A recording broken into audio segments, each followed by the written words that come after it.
Quiero dar las gracias también a los organizadores por invitarme a estar aquí. La verdad es que sí, creo que se lo debo también a las series de televisión, el que se acuerden del trabajo que realizamos. Pero vamos, bueno, creo que puede ser interesante. Voy a intentar ser breve de todas formas porque ya es muy tarde. Entonces, vamos a empezar Sí, vamos a empezar a hablar de cómo trabajamos en el laboratorio de la policía científica, de con qué muestras y qué métodos son los que utilizamos, ¿no? Los análisis de ADN en criminalística, la verdad es que han supuesto una auténtica revolución en el campo de la biología forense, ¿no? Para el estudio de todos los indicios biológicos que puede haber en pruebas que luego se pueden utilizar, ¿no? Son una poderosa herramienta en la identificación de las personas y están admitidos en todo el territorio nacional, en todos los tribunales, no solamente en el nacional, sino por supuesto prácticamente en toda Europa, Hispanoamérica y en Estados Unidos, por supuesto. Todos los laboratorios que nos dedicamos a este tipo de trabajo realizamos el mismo tipo de análisis y son perfectamente cotejables por cualquier otro laboratorio, tanto español como europeo o como americano. Trabajamos, de eso ya se han encargado de hablar, nosotros trabajamos con ADN no codificante, o sea, lo que nosotros llamamos ADN basura, con esas repeticiones en tándem, que son lo que nos va a dar un perfil genético de un individuo que no nos dará ninguna característica de él, pero sí que tiene un alto valor identificativo. Entonces, ¿me pasas, por favor? Sí. Las muestras que son susceptibles de análisis por ADN, pues evidentemente son cualquier muestra que pueda tener un resto celular nucleado, ¿no? Puede ser, pues por ejemplo, sangre que puede estar en forma líquida o bien en forma de mancha.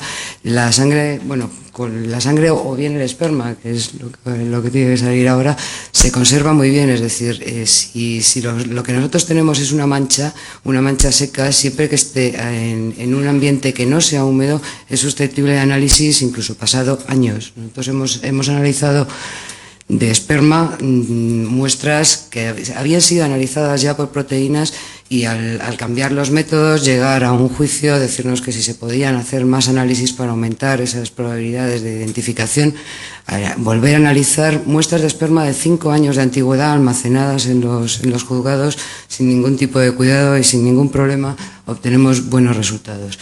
Aparte de sangre o de esperma, también se puede analizar saliva. La saliva de por sí, sabéis que es un fluido que no es susceptible de análisis, pero sí que contiene células de descamación. Entonces, que tengan restos de saliva con esas células de descamación, podemos analizar colillas de cigarrillos, sellos, solapas, chicles, caramelos. Incluso a veces nos mandan restos de comidas también, por si queda algo. Pañuelos, cepillos de dientes. Cuando hablamos de pañuelos también hablamos de mucosidad, por supuesto.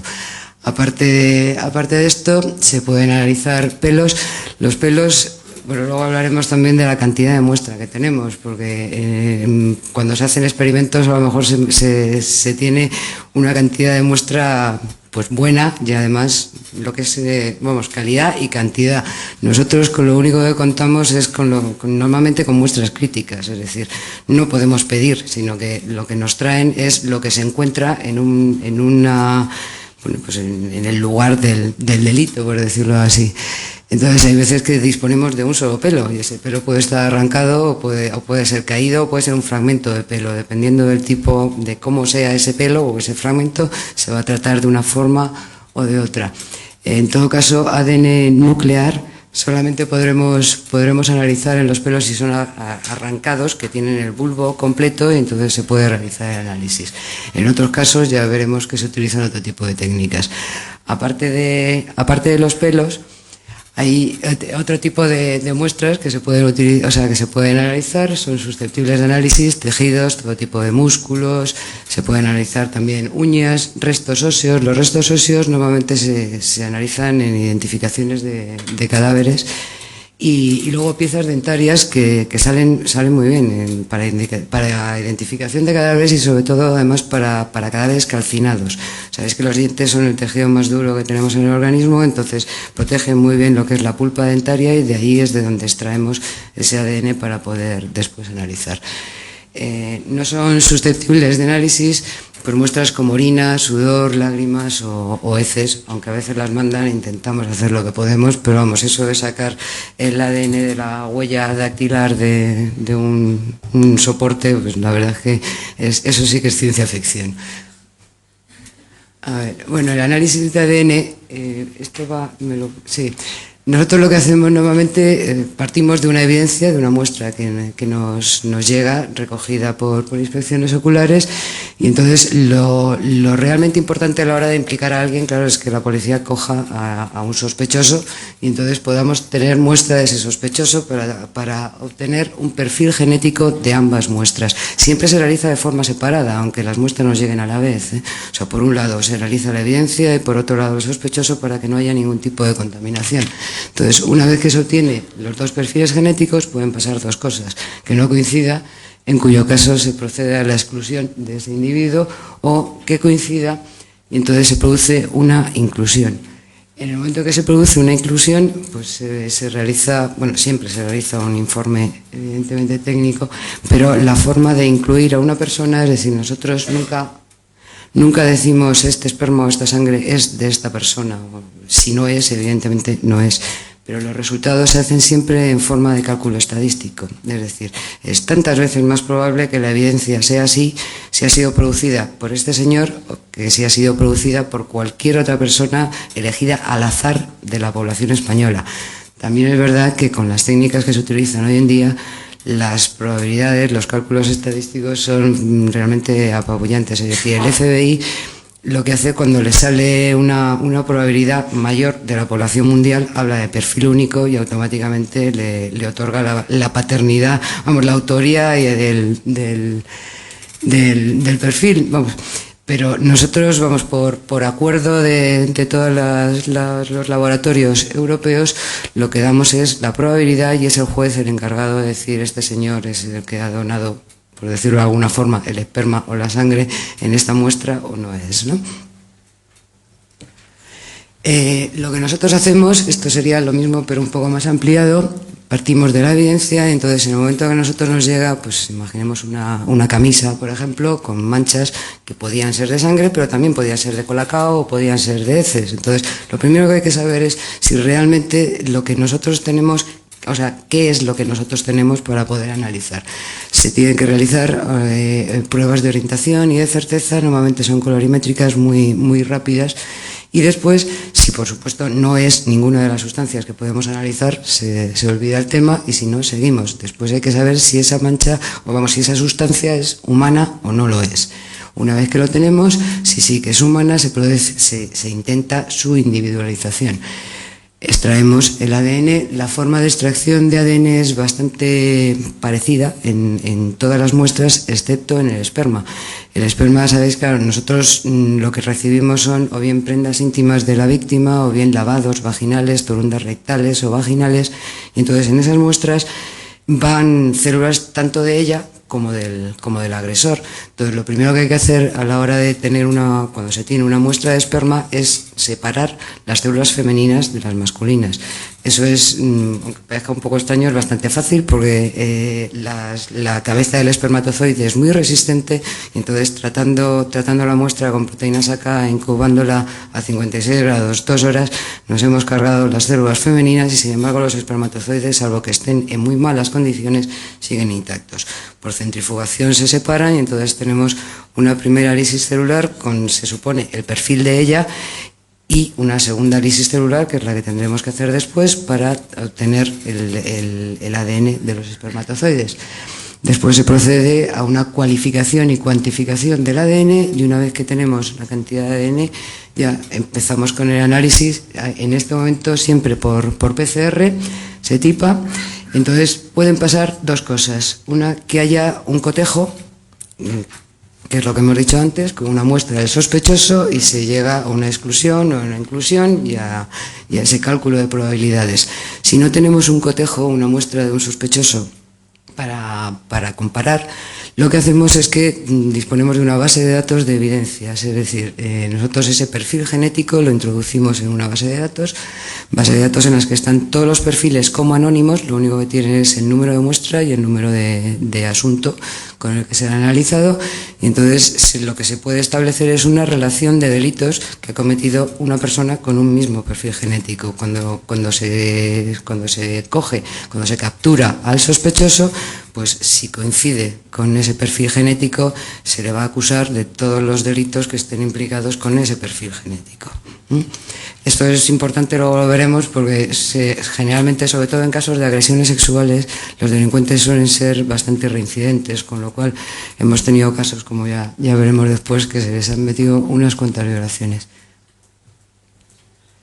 Bueno, las fases del estudio, vamos a ver las técnicas que utilizamos, son, como ya hemos dicho antes, extracción y purificación. Es muy importante que purifiquemos muy bien el ADN. Nosotros trabajamos con unas muestras que pueden estar bastante sucias, bastante mal, ¿no? Entonces ese ADN tiene que quedar muy bien purificado, porque como además la cantidad de ADN que tenemos suele ser mínima, pues tiene que quedar muy limpio para que no haya inhibidores y puedan salir resultados concluyentes. Entonces, una vez que cualificamos y cuantificamos el ADN, las técnicas de análisis que utilizamos en el laboratorio son...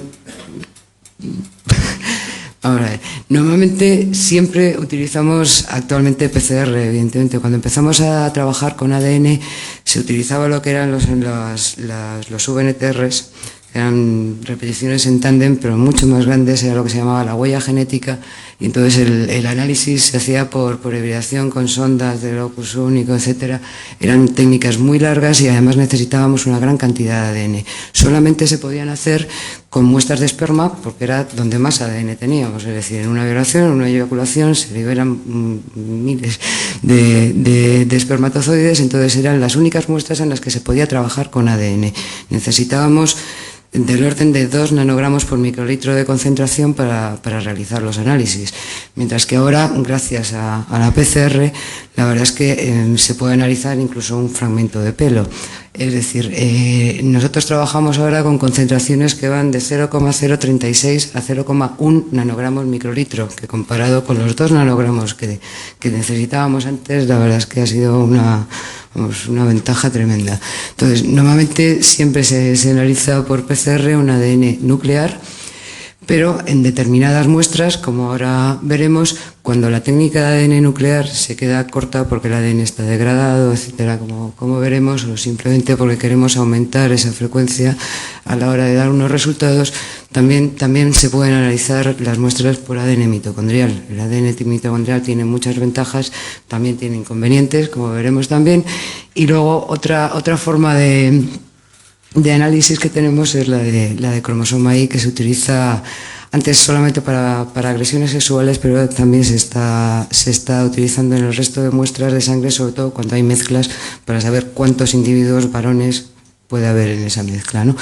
Nosotros los análisis de PCR los hacemos analizando STRs con repeticiones de 4 pares de bases. Analizamos 15 marcadores genéticos, los amplificamos a la vez, marcando con 5 fluorocromos distintos, con lo cual podemos ver repeticiones del mismo número de bases, pero que pertenezcan a alelos distintos al estar marcados con diferente color sin ningún problema. Antes eso no lo podíamos hacer. ¿Qué más? Luego los secuenciamos en un secuenciador de fragmentos que es automático. La lectura es a base de picos, que lo que nos dan es ese tamaño de alelo, o sea, lo que nos da es el número de pares de bases, de repeticiones que tenemos de esos 4 pares de bases. Tenemos un ladder, un patrón con el que comparar, y entonces nos sale ese perfil genético. El ADN mitocondrial, sabéis que está en las mitocondrias, evidentemente, pero tiene una transmisión que solamente se realiza por vía materna. Es decir, el ADN mitocondrial no tiene valor identificativo a nivel de individualizar, sino que lo que nos da son líneas maternas. de individuos. Entonces, el mecanismo por el cual esto se produce tampoco está demasiado claro. Es decir, el óvulo se cree que tiene el orden de 100.000 mitocondrias, mientras que el espermatozoide tiene unas pocas. Los experimentos que hay hasta ahora lo que sí que demuestran es que a los pocos, por ejemplo en ovinos, con un estadio de 4 células embrionarias ya no hay mitocondrias espermáticas, han desaparecido. Hay un mecanismo de eliminación de esas mitocondrias espermáticas que no se sabe cuál es, pero evidentemente existe, y entonces entre que hay pocas y se eliminan, pues el ADN mitocondrial solamente viene por línea materna. Entonces aquí tenemos un árbol genealógico, evidentemente la madre, de una pareja, todos los hijos tendrán su ADN mitocondrial, solamente lo transmiten a sus nietos las hijas de sexo femenino, no los varones, que al tener hijos con otra pareja, ese ADN mitocondrial de sus descendientes será el de su pareja, no el de los individuos varones. ¿Me paras?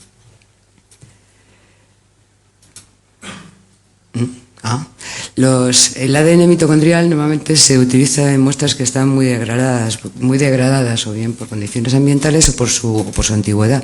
Es decir, estamos hablando de lo que decíamos antes, es decir, de ADN nuclear tenemos 2 copias, mientras que de ADN mitocondrial tenemos miles de copias, ¿no?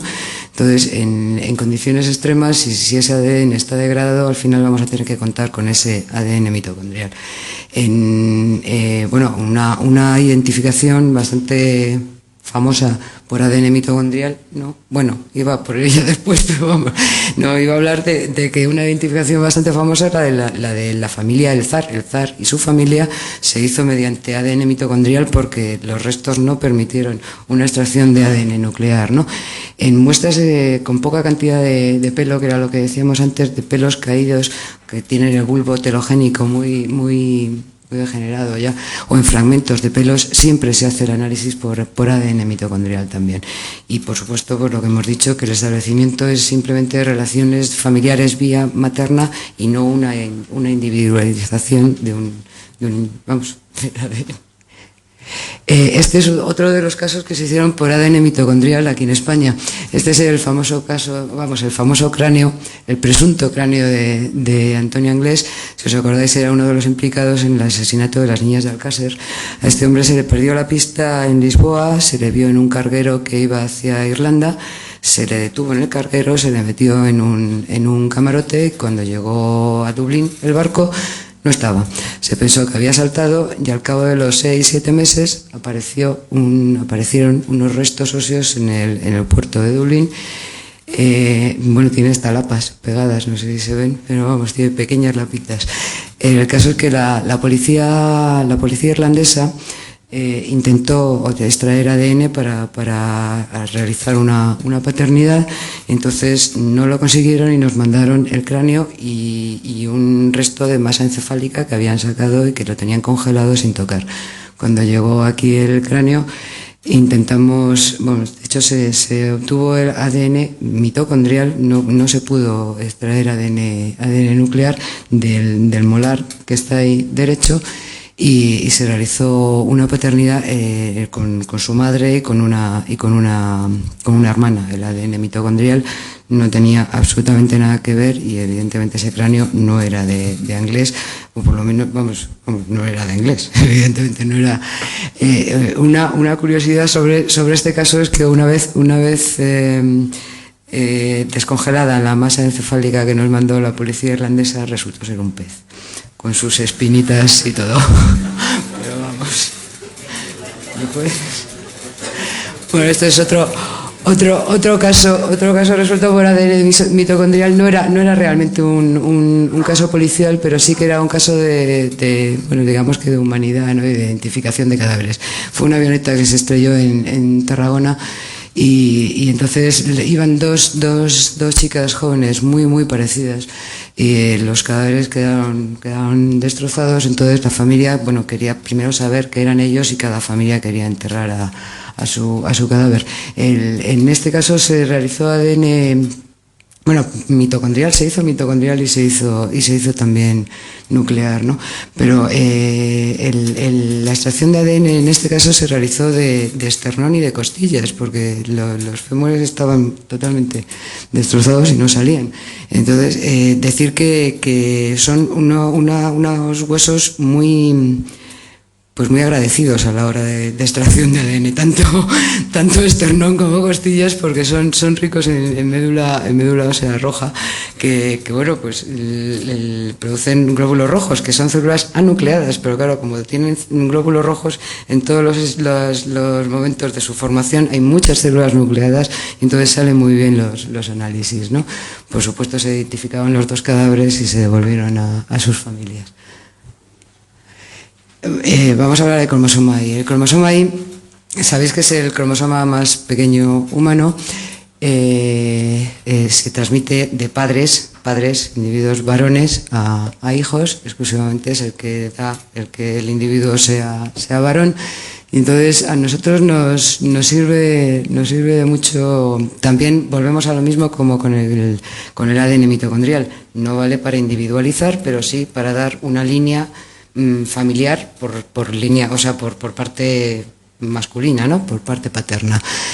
El cromosoma Y tiene 2 regiones que sí son recombinantes con el cromosoma X, que son los 2 extremos de los 2 brazos, el corto y el largo, pero luego el resto del cromosoma prácticamente es ADN no recombinante, con lo cual los resultados del análisis siempre se dan en forma de haplotipos.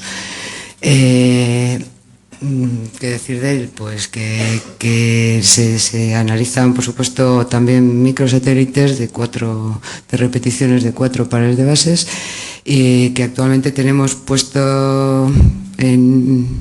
Bueno, se analizan 7, pero vamos, que 2 de ellos no dan demasiada información, con lo cual si no hace falta, solamente con 5 marcadores tenemos suficiente. Se suelen utilizar en casos de paternidad cuando no se dispone de la madre y sí que se dispone de padre y de tíos o primos por línea paterna, para aumentar esa probabilidad de paternidad. También cuando no se dispone del padre, se dispone de la madre, pero sí que se dispone de tíos, primos, etcétera, por línea paterna, para aumentar esa posibilidad. Pero cuando realmente es importante, además, el cromosoma Y es en casos de agresiones sexuales, sobre todo en casos de mezclas, no porque esté mezclado con las... Bueno, a veces porque sí, porque está mezclado con células de la víctima, pero vamos, en casos de agresiones múltiples es muy, muy importante. En casos de estar mezclado con células de víctima, si hay muy pocos espermatozoides y muchas células vaginales, lo que ocurre es que el perfil de la víctima enmascara el perfil a la hora, bueno, no el perfil, sino a la hora de amplificar, de analizar o de producir la PCR, el perfil femenino enmascara el masculino, mientras que si lo que estamos buscando es simplemente amplificar células que sean masculinas, nos da igual el número de células femeninas que tengamos. En ese sentido nos supone una gran ventaja. En individuos que estén vasectomizados, hay que decir que, bueno, primero, como hemos dicho al principio, tenemos que saber de qué muestra estamos hablando. Es decir, si nosotros vemos en una reacción, pues buscando una fosfatasa ácida espermática, que sería una reacción de probabilidad, nos da muy positiva, pero después, para poder analizar una muestra de esperma, hay que mirar al microscopio y saber que hay espermatozoides. Si no, no se analiza. Si no hay espermatozoides, hay que buscar otras cosas. Entonces, puede ser un individuo vasectomizado, puesto que esa reacción de fosfatasa ácida espermática nos ha dado fuerte. Si fuera negativa, pues no habría habido una relación sexual. Pero si nos ha dado fuerte y no vemos espermatozoides, lo que hacemos es buscar un antígeno específico de próstata, que es la P30, y si en un lavado vaginal hay antígeno específico de próstata, evidentemente es que ha habido una relación sexual. Entonces, en ese lavado vaginal, lo que hacemos es buscar células que puedan ser de descamación o bien leucocitos que hayan salido con esa eyaculación en la hora de la relación sexual. Si existen, lo que hacemos, desde luego, al no haber visto espermatozoides, es pasar directamente a una técnica de cromosoma Y. Ya no se hace ningún otro tipo de análisis. En otros tipos de mezclas también se puede analizar por cromosoma Y para aumentar, para saber realmente de cuántos individuos varones estamos hablando a la hora de ver un resultado. Esta mandíbula se hizo por las tres cosas, por cromosoma Y, por PCR normal nuclear y por ADN mitocondrial. Esta mandíbula es la de Jonathan, no sé si os acordáis del chavalillo de 3 años que desapareció en el Prica, gitano, y que aparecieron restos al cabo de también unos meses en un descampado. Los huesos, estábamos hablando de un crío de 3 años, había mucho cartílago, estaban comidos por roedores, por carnívoros, etcétera. Entonces, lo único que disponíamos era de la mandíbula. Como veis, a pesar de los 3 años que tenía el crío, tenía unas caries bastante considerables.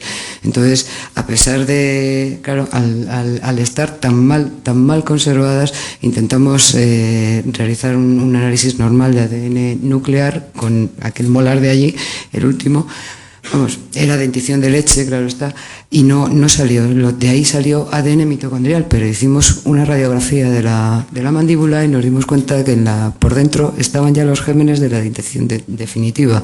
Entonces, rompiendo la mandíbula y sacando esos principios de dientes, se pudieron realizar todo tipo de análisis, tanto un PCR para ADN nuclear normal, se hizo ADN mitocondrial y se hizo también cromosoma Y, porque para hacer la identificación, este chaval su padre había fallecido, por eso se pensaba que lo habían secuestrado para cobrar el seguro de vida que había cobrado la madre. Entonces se realizó también análisis para aumentar esa probabilidad de paternidad e identificación del crío, con tíos, primos, etcétera, para lo que ya he dicho. Este caso es curioso porque es una de las pocas veces que se condena a una persona por asesinato sin que se encuentre el cadáver. Es decir, me lo vas poniendo todo y voy. Esto fue, había un súbdito alemán, un chaval joven que vivía aquí en Málaga, y entonces los padres denunciaron su desaparición. No se sabía absolutamente nada de él, la policía pensó que podía ser un ajuste de cuentas por cuestión de drogas, etcétera, y sí que tenían un sospechoso, pero tampoco estaba muy claro. Entonces se consiguió un mandamiento judicial para registrar la casa. Entonces se vio que la parte del garaje estaba totalmente impecable, pero tan impecable que las paredes estaban encaladas, que estaban todas las juntas entre los azulejos, etcétera, totalmente pintado, limpio y demás, ¿no? No se encontró nada, pero la policía seguía diciendo que pensaba que ahí había algo y además ese garaje estaba excesivamente limpio. No es que haya, que pueda haber crímenes perfectos, pero este buen hombre realmente lo tenía todo perfectamente limpio, pero cometió el fallo de que a la hora de matar o asesinar a este chaval, lo hizo con unos guantes de fregar, que después dio la vuelta y tiró en una maceta que estaba vacía. Cuando limpió todo el garaje y lo encaló, etcétera, etcétera, debió sacar todo y luego volverlo a colocar. Y en un segundo registro se encontró esa maceta con 2 guantes. La policía, al dar la vuelta a los guantes, los encontró repletos de sangre. Entonces se pidió sangre muestra indubitada de los padres que estaban en Alemania. Se realizó el análisis de paternidad y de una paternidad prácticamente probada. El juicio además se realizó en Alemania, tuvimos que ir allí a declarar, y de verdad creo que ha sido el único juicio ahora que yo he ido donde se ha condenado a alguien sin encontrar el cadáver. El señor jamás dijo que había hecho con el cadáver. Bueno, pues pasa a la siguiente. Esto es parte del análisis realizado con ese guante. Esto es simplemente para que veáis lo que os decía antes, que las lecturas se hacen, estos números lo que representan son repeticiones, número de repeticiones de esas pares de bases. Entonces tenemos por un lado la muestra de la madre, de la presunta madre, del presunto padre y la sangre del guante. En azul están los alelos que la madre pasa a a su hijo, y en rojo están los alelos que el padre pasa a su hijo. Hemos hablado de que los números representan el número valga la redundancia, el número de repeticiones de esas pares de bases. Tenemos, como veis, un alelo que es un 9,3 y ese otro que es 32,2. Eso quiere decir que hay 32 repeticiones y una de ellas incompleta, porque solo tiene 2 pares de bases en lugar de las 4, y en el caso del 9,3 exactamente igual. 9 repeticiones completas y una incompleta con 3. Bueno, esto es uno de los casos de agresión sexual.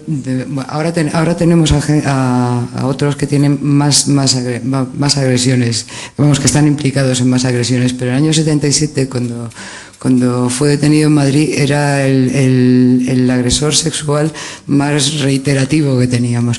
El violador de Pirámides estuvo violando desde el año 94 hasta el año 97.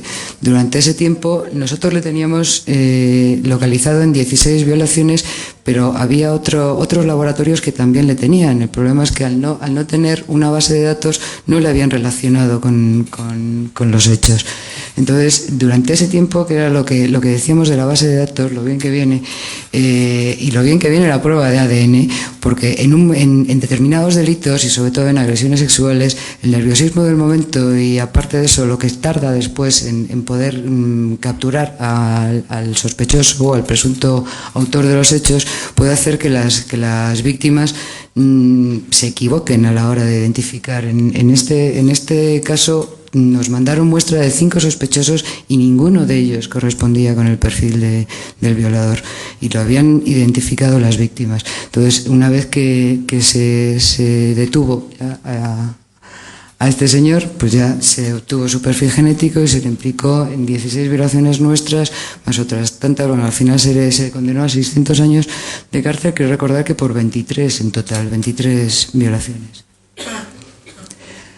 Bueno, y este es otro caso de típico ladrón, un poco, bueno, ladrón y asesino, ¿no? Un poco patoso. Es decir, hubo un robo con homicidio en Badajoz.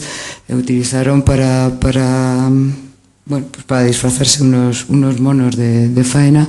Se les fue la mano y mataron al dueño de la empresa, pero uno de ellos se cortó, no sabemos con qué. Entonces el mono estaba manchado de sangre, que no era del muerto, sino que en teoría debía ser del ladrón o del sospechoso, ¿no? Al cabo de los 6 meses asaltó una sucursal bancaria y volvió a cortarse con un cristal.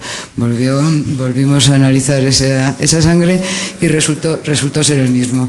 Total, que poco después, cuando se le detuvo, se cotejaron los perfiles y evidentemente pues se le cogieron, vamos, se le implicó en ambos casos. Pues nada más.